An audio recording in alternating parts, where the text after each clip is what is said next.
mempersembahkan serial Sandiwara Radio Borobudur. Di tanah Jawa, di saat kerajaan Mataram kokoh berdiri, setindak demi setindak, perlahan namun pasti, berdiri megah sebuah bangunan suci, Borobudur. Diangkat dalam serial Sandiwara Radio dengan kisah Hilangnya Pusaka Mataram. Naskah karya Edi Dosa, ide cerita S. Tijab.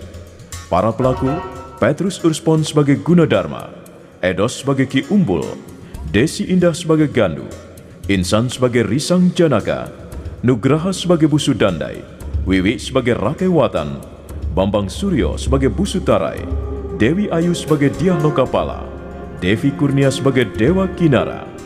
Dibantu oleh Idris Apandi, Azhari, Rifki, Syafna, Elias Gibel, Teti, Sulis, Arif, Edi Juni, Guritno, Ari, dan sederet bintang sandiwara radio lainnya.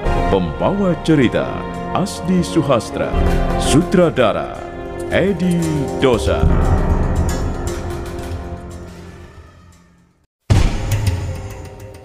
Dewi Manohara berdiri dengan sikap anggun di tengah-tengah ruangan penyimpanan pusaka. Dia bergerak ke pinggir begitu melihat asap mengepul dari arah peti tempat tusuk Konde Mataram disimpan. Asap itu bergulung-gulung sebentar, membentuk garis lurus, dan akhirnya menjelma menjadi kencana jingga. Gadis cantik yang merupakan perwujudan asli tusuk Konde Mataram itu langsung menyambar lengan Dewi Manohara. Kau keras kepala, Manohara. Jangan ikut campur urusan pribadiku, Kencana Jingga. Kau tidak tahu bahaya mengancam di luar sana. Aku bisa mengatasinya. Suatu saat kau akan kalah dan kau akan menyesal selamanya. Terima kasih atas peringatanmu. Kau memang sahabat yang baik. Tapi kusarankan, sebaiknya kau mengurus dirimu sendiri. Aku tidak pernah mengganggumu, Kencana Jingga. Karena itu, kuharap kamu bersikap sama, jangan menggangguku. Aku tidak pernah merugikanmu. Aku hanya sekedar mencari kesenangan. Kesenangan itu akan membuat matamu silau, dan akhirnya kamu akan terjerumus. Suatu saat nanti kamu akan sadar bahwa kamu tidak mungkin bangun dari lubang yang kamu gali sendiri, Manohara. Cukup, Kencana Jingga. Aku butuh kebebasan, bukan nasihat. Tunggu, Manohara, tunggu. Manohara benar-benar keras kepala. Ki Umbul berbaring di atas tikar di ruangan tenda. Dia mencoba tidur sambil mendengarkan Gunadarma meniup serulingnya. Cahaya rembulan menyirami pucuk-pucuk pohon. Suasana terasa amat syahdu. Tiba-tiba Ki Umbul mengangkat punggungnya dan duduk. Ya. Duh, Guna. Guna, apa itu ya? Guna. Ya. Berhenti dulu toh, niup serulingnya. Hah? Coba dengar itu loh, itu tuh. Ya. Hah? Dengar baik-baik itu loh. Itu seperti ada orang berkelahi. Ya. Itu loh. Oh, sepertinya teriakan perempuan. Ya, loh. Guna. Kok diem saja toh? Aduh, sampai serak aku manggil-manggil kamu. Kamu dengar tidak toh? Ini dengar. Ya. Oh, tuh. Ini kamu sudah tidur atau bagaimana toh ya? Guna. Loh. Oh, kok tidak kedengaran lagi ya? Tadi agak jelas aku dengar ada orang berkelahi kok. Loh, kok tidak ada ya? Malah suaranya sepertinya ada dua perempuan yang berkelahi. Ada apa ya? Siapa mereka itu? Malam-malam kok ya berkelahi di halaman wihara. Ini pasti urusan laki-laki ini. Biasanya begitu. Perempuan kalau berkelahi, cakar-cakaran, biasanya mesti rebutan laki-laki. Guna, lah kok malah tidur dulu toh kamu? Guna, duduk sini, Guna. Guna. Ya. Loh, itu dengar toh, Guna. Ya. Itu suaranya perempuan kan? Itu loh, itu. Iya, aku dengar Ki Umbul. Sepertinya ada 2 orang. Iya, 2 orang perempuan sedang berkelahi. Mau dilihat? Wah, lah kok biar saja toh. Malam-malam begini kok ngurusi orang berkelahi, maksudmu bagaimana? Ini, waduh, sudahlah, sudah. Ini paling-paling juga mereka rebutan pacar. Sudah, biar saja. Sudahlah, ayolah, aku juga mau membiarkan mereka. Tapi sebaiknya kita tahu siapa mereka. Ayo Ki Umbul. Loh ya jangan toh Guna, jangan. Sudah toh, duduk sini, di sini saja. Sudah, tiup lagi serulingmu. Aku juga mau meneruskan tidurku kok. Biar saja mereka, biar. Oh, loh, sudah, terserah. Apa urusan kita? Kalau begitu, biarlah aku saja yang melihat. Ki Umbul di sini saja ya. Guna, tidak usah. Guna, Jan, ini yang bikin aku sebel ini. Orang satu ini kalau punya keinginan sama sekali tidak boleh dicegah. Nekat saja. Tapi mungkin perlu juga ya kita tahu siapa perempuan yang berkelahi itu. Sebenarnya aku sudah ngantuk loh nih. Tapi sudah hampir tidur. Tadi sudah hampir tidur kok. Waduh, ada saja. Loh, mana dia? Guna, tunggu. Guna, tunggu.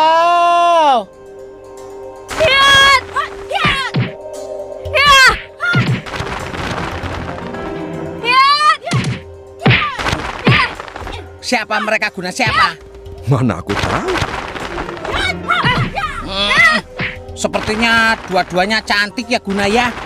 Lihat itu. Pakaiannya juga mewah ya. Seperti pakaian putri-putri keraton. Siapa ya mereka ya? Jin, peri, atau apa ya? Aduh. Oh ya, mungkin rebutan rezeki atau rebutan pacar. Wah. Waduh. Wah, bagus. Dua-duanya sakti. Lihat, Guna, lihat. Gerakannya berkelebat itu susah diikuti pandangan mata. Hanya seperti bayangan-bayangan saja. Guna. Apa akan kita biarkan mereka terus bertarung, Guna? Aku juga sedang memikirkan apa yang sebaiknya kita lakukan, Ki Umbul. Aku ingin melerai mereka, tapi takut dituduh ikut campur urusan orang. Karena itu ya, kita lihat saja perkembangannya. Wah, Guna, hebat sekali ya. Untung aku tadi tidak meneruskan tidur. Kalau sudah tidur, wah, rugi. Tidak bisa melihat tontonan sehebat ini. 2 orang perempuan cantik jelita, pakaiannya mewah, sama-sama sakti, bertarung. Dua-duanya bisa melompat tinggi seperti terbang. Itu lihat, Guna, lihat itu lihat itu. Wah, iya. Yang satu kena pukul sekarang. Iya. Itu. Iya. Nah, balas lagi menendang. Iya. Wah, kakinya sampai mencelat. Wah, nggak tahulah apa namanya. Waduh, seru juga pertempuran ini ya. Aduh, deg-degan aku. Aduh. Perempuan-perempuan kok hebat-hebat ya. Oh, rupanya perempuan kalau berkelahi juga tidak kalah serunya sama laki-laki ya. Itu Guna. Lihat. Itu loh, yang pakaiannya kuning keemasan itu kena pukul lagi itu. Waduh. Kena Guna. Dia sampai terkapar. Waduh, itu jatuh. Lihat. Kasihan kan? Kasihan. Sudah jatuh. Guna, mau kemana toh, Guna? Aku harus melerai mereka, Ki Umbul. Aduh, jangan, sudah, biarkan saja.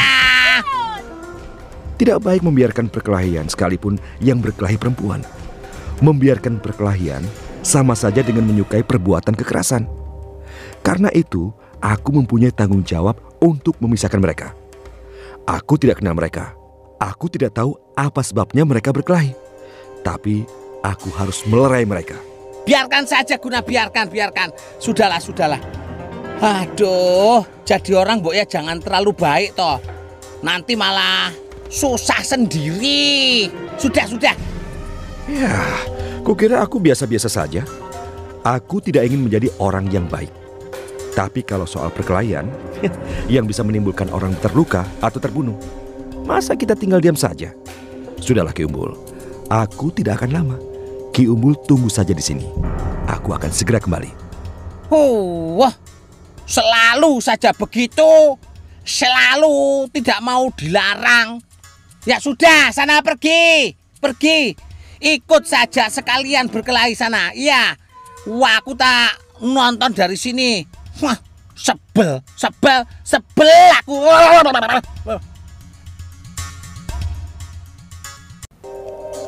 Sementara itu, Dewi Manohara dan Kencana Jingga masih terus bertarung. Dewi Manohara memang tampak keteter. Tiba-tiba Kencana Jingga membuka jurusnya yang aneh. Dia melompat dan bergerak seperti seorang penari. Dewi Manohara tertegun, kemudian membuat kuda-kuda yang kokoh. Dia tahu bahwa Kencana Jingga akan mengeluarkan jurus pamungkasnya. Dia tahu bahwa Kencana Jingga mempunyai pukulan yang sangat dahsyat. Karena itu dia juga berusaha mengeluarkan seluruh kekuatan yang ada pada dirinya untuk menahan pukulan maut itu. Saat itulah Gunadarma muncul dari bongkahan batu-batu kubus. Hentikan! Jangan berkelahi! Hentikan! Pukulan jarak jauh Kencana Jingga melesat bagaikan kilat, kemudian menyambar tubuh Gunadarma hingga ahli rancangan bangunan wihara itu terpental ke belakang, menabrak dinding kamulan. Kesempatan itu digunakan Dewi Manohara untuk kabur. Kencana Jingga mendengus keras. Wajahnya masih menunjukkan kemarahan. Buru-buru dia menghampiri Gunadarma dan berlutut di sampingnya. Gunadarma sendiri tak bergerak-gerak lagi. Sebagian lengan dan wajahnya terluka akibat benturan dengan dinding batu.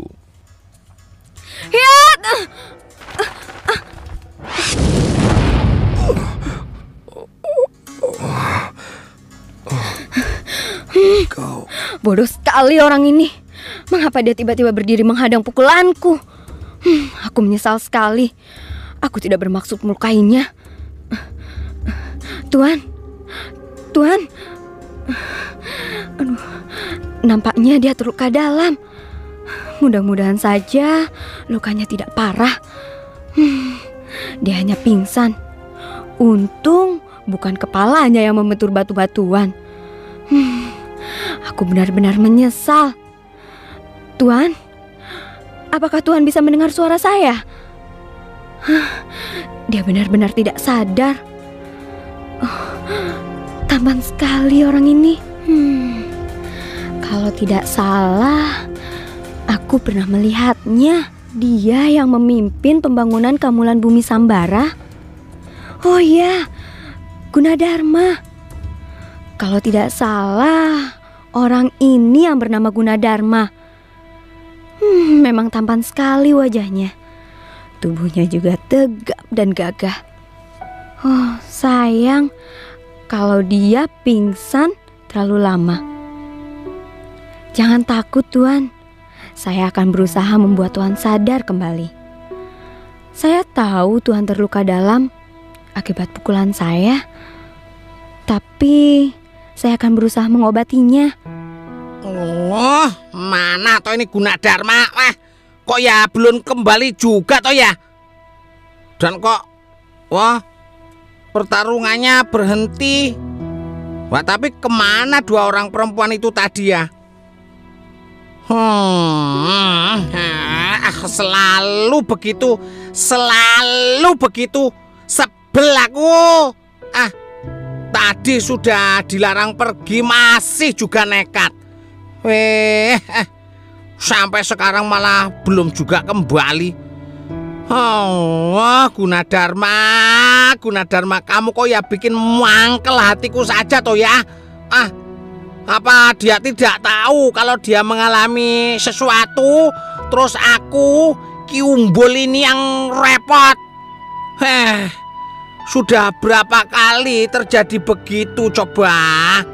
Setiap kali dia luka atau kecelakaan, wah iya loh, ngomong sampai berantakan sampai wah lambeku ndower begini. Kalau dia kecelakaan karena tidak mengindahkan peringatanku, akhirnya aku yang ketiban apes, ketiban pulung. Aku yang kerepotan kesana kemari mencari obat. Wah. Sekarang malah terulang lagi. Gunadarma. Wah, kamu kok ya susah sekali tuh jadi orang ini. Pinter tapi susah mendengarkan perkataan orang lain. Weh, Guna. Wah, kebangetan kamu. Karena tidak tahan dikerubuti nyamuk, akhirnya Ki Umbul berdiri dan melangkah ke arah bangunan wihara. Dia muncul dari balik sudut pagar langkan, kemudian perlahan-lahan menghampiri seorang perempuan cantik yang sedang duduk bersila. Dialah Kencana Jingga. Dia tengah bersemadi untuk mengerahkan daya kesaktiannya. Itu dia perempuan yang tadi berkelahi. Loh, tapi kok ya hanya satu ya? Yang tergeletak itu siapa? Walah, celaka Gunadarma. Iya, rupanya dia toh. Gunadarma. Ini ada apa dia tergeletak di situ? Pasti dia mengalami kecelakaan lagi. Dasar bandel. Orang kalau terlalu pinter ya seperti itu. Coba kalau dia mau nurut sama Ki Umbul, kan tidak perlu terjadi yang seperti ini toh. Lah itu kok kelihatannya perempuan itu sedang mengerahkan kesaktiannya. Nah, bener toh, wea. Tak lama kemudian Kencana Jingga membuka matanya dan mengurai posisi semadinya. Selanjutnya jari-jari tangannya yang halus mulai menetak bagian-bagian tubuh Gunadarma yang masih tergeletak tak sadarkan diri. Jari-jari tangan itu juga menghapus darah yang meleleh di sudut mulut Gunadarma. Selanjutnya dia mengerahkan seluruh kesaktiannya dan menyalurkannya melalui telapak tangan, meraba bagian dada, perut, dan kaki Gunadarma. Syukurlah Tuan telah sadar kembali. Maafkan saya, Tuan. Tuan pingsan gara-gara pukulan saya. Tuan mengalami luka dalam yang sebenarnya cukup parah. Tapi Tuan tidak perlu khawatir. Saya telah mengobati luka Tuan. Dalam beberapa hari, keadaan Tuan akan pulih kembali seperti sedia kala. Kau? Siapa kau? Belum saatnya Tuan Gunadarma tahu siapa saya. Kencana Jingga tersenyum. Dia terus menatap wajah Gunadarma yang tampan. Tampaknya perempuan cantik itu terpesona. Tiba-tiba wajahnya yang cantik menjulur ke depan, mencium pipi Gunadarma, kemudian berdiri. Sekali lagi menatap wajah Gunadarma yang tampan, lalu melesat menghilang di antara dinding pagar langkan. Hei, tunggu! Jangan pergi dulu! Tunggu! Guna, kamu tidak apa-apa toh, Guna. Wah, lah aku kira kamu sudah mati. Soalnya tubuhmu tergeletak, diem saja, sama sekali tidak bergerak kok. Itu loh, di sana itu, di sela-sela batu ini. Tapi syukurlah, rupanya kamu masih ada nafasnya. Ki Umbul, apa yang terjadi sebenarnya, Ki Umbul? Aku yang harus bertanya padamu, kok malah kamu tanya sama aku. Itu perempuan itu siapa tadi? Siapa? Perempuan? Perempuan yang mana, Ki Umbul? Iya, ini loh. Perempuan yang cantik itu tadi loh, yang itu berlutut di sini, di sebelahmu. Wah, apa kamu masih pingsan toh, Guna? Belum sadar ya, kok malah aneh-aneh begini toh, Aku masih bingung, Ki Umbul. Kejadiannya berlangsung begitu cepat. Tiba-tiba aku tidak ingat apa-apa lagi. Tapi benar ada perempuan di sini tadi. Lah iya, perempuan yang tadi berkelahi itu, yang baru saja itu yang mencium pipimu. Mencium pipiku? Masa? Ya ini bagaimana toh Guna? Aduh Guna, kamu kok ya Ki Umbul ini memang sudah tua Guna. Tapi kan mata Ki Umbul ini mata Ki Umbul ini belum rabon, masih awas. Mencium pipiku? Kok aku tidak merasa apa-apa? Iya, karena kamu belum sadar benar. Tapi coba kalau bisa lebih baik begitu saja. Soalnya kalau kamu sadar, waduh, sudahlah, kamu repot nanti. Oh, mana mau nanti kamu melepaskan perempuan secantik itu. Wah, kamu ini payah Guna. Gombal kamu, gombal. Nah, bagaimana kisah selanjutnya? Saudara pendengar, ikuti terus serial Sandiwara Radio ini, Borobudur, dalam episode Hilangnya Pusaka Mataram. Sampai jumpa.